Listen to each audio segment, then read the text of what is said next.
This week in censorship, not only did Kamala Harris tell Anderson Cooper that she wants Twitter to ban President Trump, but she then wrote a 2-page letter to Twitter CEO Jack Dorsey trying to convince him to do just that. Mr. Dorsey, I write to call your attention to activity that President Trump has been engaged in on his Twitter account, which appears to violate the Twitter's user agreement that your company requires all users on the platform to adhere to. She goes on to list several of his recent tweets where he called the supposed whistleblower a spy and claims that that's violating their terms of service. At this point, she knows what everybody knows, that she doesn't have a chance to win her party's nomination. But she's staying in the race to play the game, hoping to become a part of the inner circle of the next administration if, God forbid, the Democrats win next year. Kamala Harris is the former Attorney General of California, and if the Democrats win the election next year, she'll most likely be appointed the Attorney General of the entire country, making her the most powerful lawyer in the entire United States. And then we can all kiss the First Amendment goodbye. Time magazine just put her on the cover, hoping to put a little bit more gas in the tank of a campaign that's running on empty. He frankly his Twitter account should be suspended. The privilege of using those words in that way should probably be taken from him. Democrats don't just want us banned from social media for posting facts that undermine their agenda or opinions that hurt their feelings.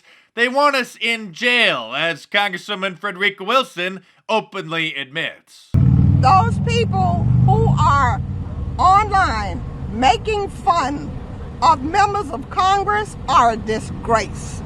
And there's no need for anyone to think that is unacceptable. We're going to shut them down and work with whoever it is to shut them down, and they should be prosecuted. This is what we're up against. If you don't vote next year, and if you don't get every one of your friends, family members, and coworkers to vote for President Trump, these people are going to be in power, and I'm going to have to move to Russia. Tulsi Gabbard, the only sane Democrat running for president, was asked if she agrees with Kamala Harris's plan to ban President Trump from Twitter. No. I think freedom of speech is something that is an important foundational right in our democracy.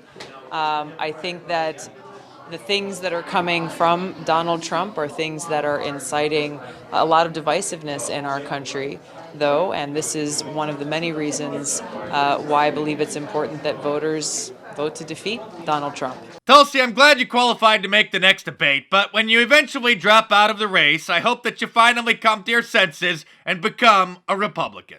Somebody asked Elizabeth Warren if President Trump should be banned, and she surprisingly gave the correct response. So who's got the question? Senator Warren, really easy one.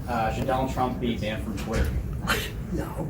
All right. Senator Warren. Don't give her too much credit, though. By this time next year, deleting his account will probably be a primary platform of the party. I do have some surprisingly good news about YouTube's algorithm, as some of you may have noticed over the last week. When you look up my name, some of my videos actually show up now. Thanks to you guys leaving a bunch of comments, I became aware in May that YouTube changed the algorithm so that when people were searching my name, none of my videos showed up as the top search results, which had always been the case. It wasn't just my channel that was affected. When I tested it by looking up the names of several other popular conservative channels, I found the same thing. But when I looked for popular liberal channels like the Young Turks, David Pakman, or Kyle Kulinski, their most recent videos showed up as the top results. Then last week, a bunch of other YouTubers finally figured out that this was happening to them as well. Apparently they don't listen to me because I tried to tell everybody 4 months ago, but better late than never. And to try to stop the growing outrage, YouTube quickly and quietly changed the algorithm. So now when you look up our names, at least our 2 most recent videos show up at the top.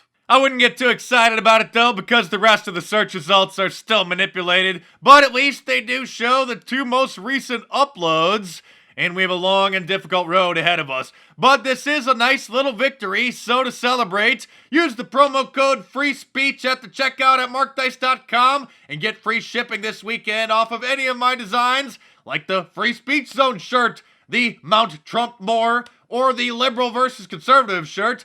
All available in a t-shirt, long sleeve, and a hoodie, and a whole bunch of different colors as well. So head on over to markdice.com or click the link in the description below. Use the promo code FREESPEECH, one word, at the checkout, and check them out.